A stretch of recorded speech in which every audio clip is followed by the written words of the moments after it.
लाशों के ऊपर, पार्थिव शरीरों के ऊपर किसी तरह की कोई राजनीति या कुछ और बात कहना हमारा कोई एजेंडा, कोई मकसद नहीं है।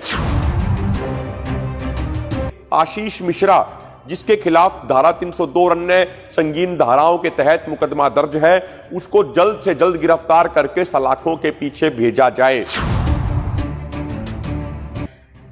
जब उन शहीद किसानों की जिस दिन अंतिम अरदास होगी, यदि उस समय तक हमारी मांगों को पूरा नहीं किया गया तो संयुक्त किसान मोर्चा एक बहुत बड़ा निर्णय निश्चित तौर पे लेगा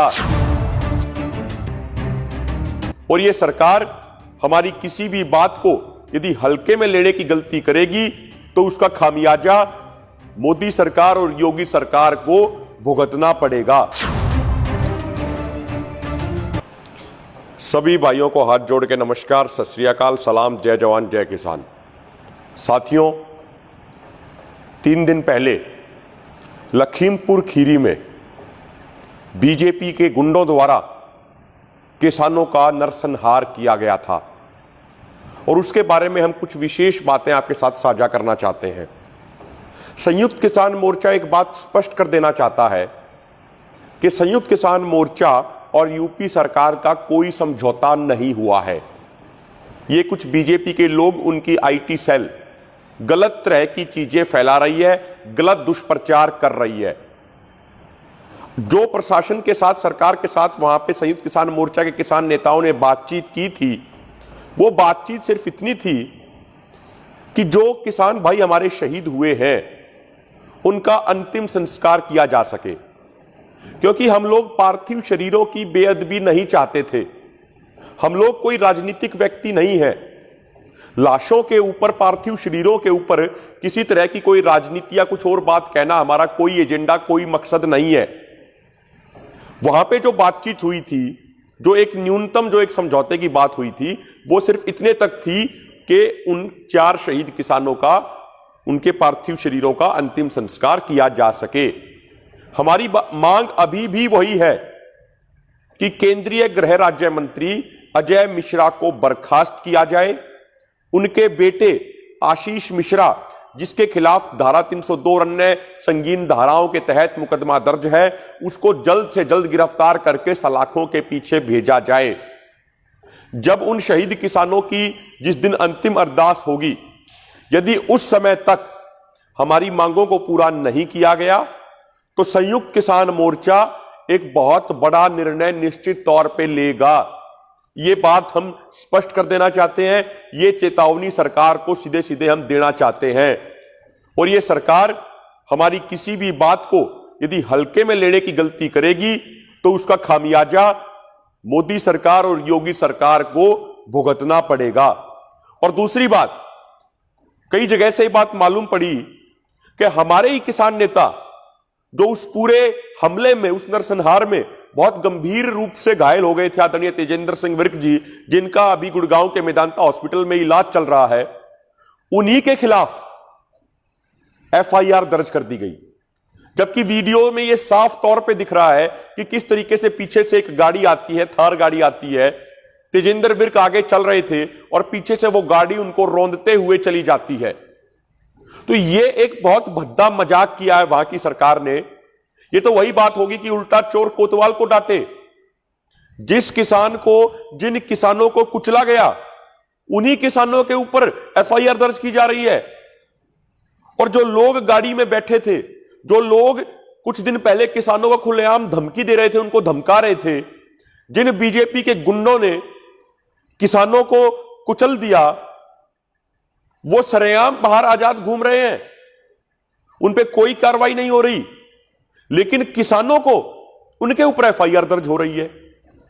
साथियों, यहां पे एक सवाल है कि यह भी खड़ा होता है, एक सभी देशवासियों को एक हम बात कहना चाहते हैं। ये 3 तारीख को बीजेपी के गुंडों ने सिर्फ किसानों को नहीं कुचला, किसानों के साथ साथ इस देश के संविधान और इस देश के लोकतंत्र को भी कुचला है। यदि आज सभी देशवासी किसानों के साथ, किसानों के हक में खड़े नहीं हुए तो यह बात याद रखिएगा, कल को यह बेलगाम राजनेता आपको भी अपनी गाड़ी के टायरों के नीचे कुचलने का प्रयास करेंगे। ये हर आवाज को दबाने का प्रयास करेंगे, ये हर उस आवाज को बंद करने की कोशिश करेंगे जो आवाज हक के लिए उठेगी, जो आवाज अधिकारों के लिए उठेगी, जो आवाज न्याय के लिए उठेगी, जो आवाज सच और सत्य के लिए उठेगी। हर उस आवाज को कुचलने और दबाने का प्रयास इन क्रूर राजनेताओं द्वारा किया जाएगा कल के दिन, यदि आज आप लोगों ने एकजुट होकर इकट्ठे होकर किसानों के पक्ष में, किसानों के हक में आवाज नहीं उठाई तो। वो उन शहीद किसानों की मां के आंसू सब लोगों ने देखे होंगे। जो इन 4 किसानों ने शहादत दी, उससे पहले 700 किसानों ने शहादत दी।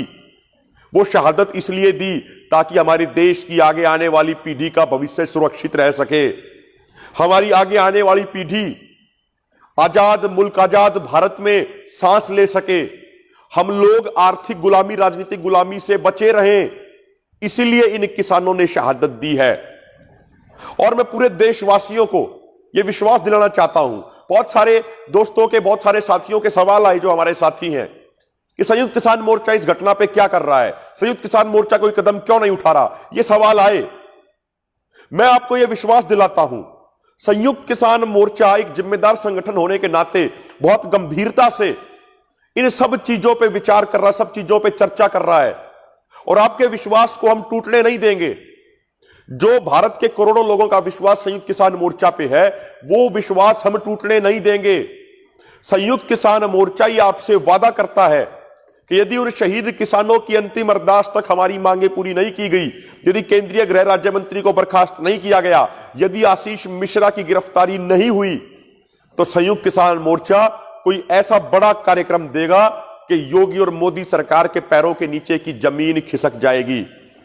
और हम एक ये भी बात कहते हैं कि यह घटना सिर्फ 3 तारीख से नहीं देखी जानी चाहिए, यह घटना देखी जानी चाहिए उस दिन से जब अजय मिश्रा केंद्रीय गृह राज्य मंत्री, जिनकी जिम्मेदारी है कि वो देश की आंतरिक सुरक्षा का ध्यान रखें, वो गृह राज्य मंत्री खुलेआम सरेआम गुंडो मवाली जैसी भाषा का इस्तेमाल करते हैं और किसानों को कहते हैं कि उनको लखीमपुर खीरी छुड़वा देंगे, उनको यूपी छुड़वा देंगे।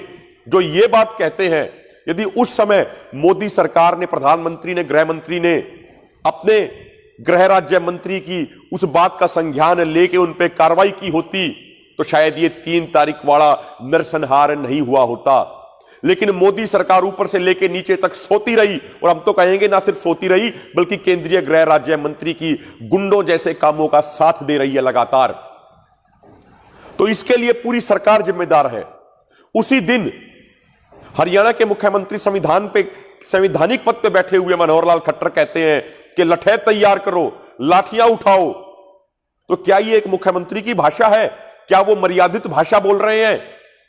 क्या वो हरियाणा में दंगे कराना चाहते हैं? और यदि उनको आला कमान की परमिशन नहीं ऐसी भाषा बोलने के लिए, तो उनको अब तक बर्खास्त क्यों नहीं किया गया? तो संयुक्त किसान मोर्चा की यह भी मांग है कि इस तरीके से बदमाशों जैसी भाषा बोलने वाले मुख्यमंत्री मनोहर लाल खट्टर को बर्खास्त भी जल्द से जल्द किया जाए। और अंत में फिर मैं ये कहूंगा कि सभी देशवासी संयुक्त किसान मोर्चा पर पूरा विश्वास रखें, सभी प्रतिनिधियों पे, किसान मोर्चा के प्रतिनिधियों पे विश्वास रखें। आपके विश्वास को हम टूटने नहीं देंगे, आपके विश्वास को कभी कम नहीं होने देंगे। यदि आपके विश्वास को बनाए रखने के लिए हमें अपनी भी कुर्बानी देनी पड़ी तो अपनी कुर्बानी दे देंगे, अपना शीश कटा लेंगे, लेकिन आपके विश्वास को कमजोर नहीं होने देंगे। यह हमारा आपसे वादा है।